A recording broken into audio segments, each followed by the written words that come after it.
So in this video, we're going to show you 6 of the most basic wide receiver routes that you can run and identify when you're watching the game of football. So the first one being the slant route. And this is one of the most basic routes that's run by a wide receiver. And on our diagram here, you're going to see exactly what it is.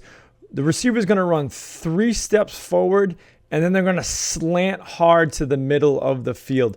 Now, this route is effective because it's very hard to cover as the receiver is moving at an angle across the field, and it's easier for the quarterback to throw it because it's a route that's coming closer to him. So that's our first route. It's called the slant route.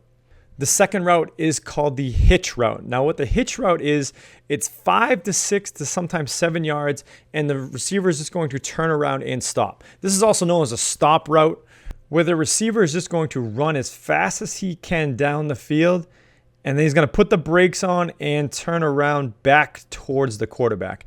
Now, another variation to this route is if the receiver runs and goes away from the quarterback. That's also known as a comeback.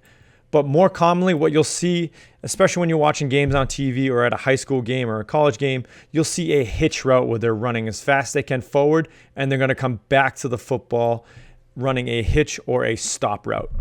The next common route is what we call an out route, okay? And that simply is exactly what it sounds like. They're going to run out away from the quarterback towards the sideline. Now, this route can be run at 5 yards or even 7 yards down the field. So what we'll commonly see is this movement pattern right here, okay? Or we'll see a deeper out route at that level, or even sometimes teams will run a quick flat out route just like that, just to get their receiver out as fast as they possibly can, typically working away from leverage, okay? And what we mean by that is if the defender is playing to the inside right here, the receiver will work away from him, giving the quarterback a better angle to throw the football. But this is our third route on our list, is the out route, and all we're doing is working out.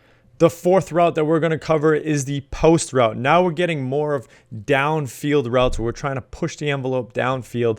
And this is simply, we're going to go 7 yards, and then we're going to angle right towards the goalpost. So those big yellow goalposts that you kick field goals through, this is why it's named a post route, because we're going to go 7 yards or even more, 8, 9 yards, and then we're going to angle ourselves towards the goalpost. So it will look just like this, okay? And this is a common route that's run in football to try to get to the middle of the field where the quarterback can just throw the ball as deep as he possibly can, and that way they can make a deep, effective throw to the middle of the field. Now, opposite of the post route is what we call a corner route, okay? Also known as a flag route, and there's a few other different variations as well. And this is the exact same thing as a post, but instead of breaking in, we're going to break out, okay? So same thing, 7, 8, sometimes 9 yards, and then we're breaking towards the corner, okay? This throw is very hard for a quarterback because it's further away from him. However, it is effective if the quarterback is closer to that receiver. It's an easier throw, but it also forces the defense to cover this corner of the field here, which is often negated because they're trying to cover the middle of the field with their safeties. And before we actually get into our final route, if you actually like learning football, we have more videos that you can subscribe to our channel. If not, you can go to our website, victorysports.com/blogs. We have a ton of written content on there as well.